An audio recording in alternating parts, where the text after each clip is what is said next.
专门在做颜面美观的一些手术，所以对于颜面的一些黄金比例都有些研究。那实际上我们在教科书上面呢是有所谓的黄金比例的，由上而下的话，我们如果从额头到鼻子，鼻子到嘴唇，嘴唇到下巴，我们通常会希望是1比1比1 3等份的黄金比例。那鼻子的这个鼻翼的宽度，然后眼睛的宽度，眼角到鬓角的这个宽度，又是一个1比1比1，总共分5等份的这样子的黄金比例。那这个时候呢，鼻子的长度和宽度就会非常重要，所以当我们这个鼻型呢再去思考它要如何做一些改变的时候，可能我们就会去思考，如果说脸比较长的人，我们就会希望他的鼻型可以稍微长一点。然后呢，如果颧骨比较高的人，那这个时候我们可能鼻梁跟鼻翼的再去做调整，就不会把它缩得太窄。因为如果这样子，眼睛又大，颧骨又高，鼻子却是窄窄的一根，这样看起来就不是那么的自然。就像是如果脸很圆的人，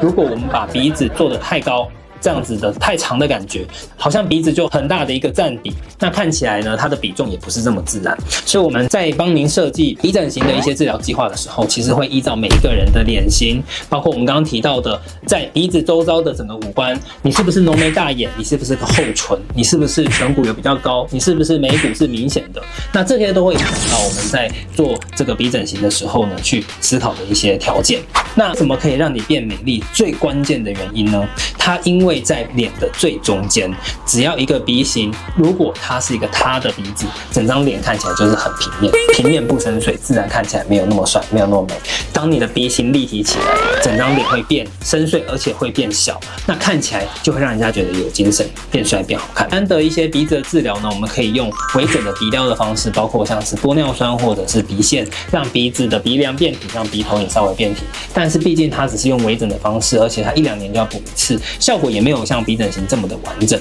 那如果我们在做鼻整形的时候呢，我们可以让鼻梁变挺，鼻头变挺。那当侧面的时候，我们会有所谓的美型线，就是这边往前延伸之后往下走，鼻头对到唇到下巴呢，对到一直线。这时候呢，如果这个地方太塌，就会让人家觉得有龅牙的感觉；下巴后缩也会让人家觉得整个比例没有那么漂亮。所以我们最好看的侧面黄金比例就是鼻头、嘴唇、下巴3个点是可以在一条线上面。那这个时候呢，我们在侧面的整个线条感会变得比较匀称。当我们的鼻子很塌，很容易会有发现眼距比较宽的问题，因为这个地方就没有支撑，皮肤自然就不会往内缩紧的感觉。那这样子呢，眼距就会比较容易宽。当我们的鼻子变挺，鼻梁拉起来，自然会把皮肤也会往内侧集中，这时候眼距也会变近。眼距变近，一方面呢是有一种开眼头的感觉，再因为我们华人很容易比较内侧会有一点蒙古遮的问题，所以这样子呢，当我们的鼻型在做立体的时候，实际上眼睛眼神也会变亮。那另外呢，就是还是回到鼻头的重要性。如果鼻头是塌的蒜头鼻、莲雾鼻，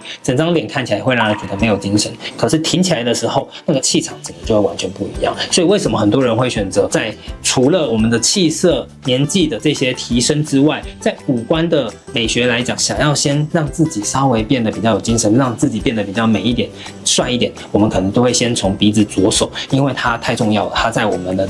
整张脸的正中间，当它立体起来，你的脸就会变帅，就会变美。那在变帅变美的同时呢，实际上我们耳鼻喉科医生在做鼻整形，其实非常关注的还有就是您的呼吸功能，也就是很多医生可能会觉得，我们刚刚提到，不管是玻尿酸鼻线或者是假体、肋骨等等，去把鼻子形体把它往上叠加，让它变挺变高之外，它内部的呼吸却忽略了。也就是我们一开始在评估的时候，可能就会先确认平常在呼吸的时候是不是有长期的鼻塞的问题，曾经有没有被告知有没有鼻中隔弯曲，或者是鼻息肉肥大等等常见的导致你鼻塞的问题，甚至于还有一些慢性鼻窦炎、慢性鼻息肉产生等等。那这个在我们耳鼻喉科在术前的检查、病史的询问，我们就会非常关注，因为当我们要在做鼻整形外观的提升的时候，实际上内部呼吸功能的提升也非常重要。当你在规划外形的提升，我们的鼻梁变高、鼻头变挺、鼻柱延长这些步骤之外呢，在内部如果有鼻中的弯曲，帮你做矫正；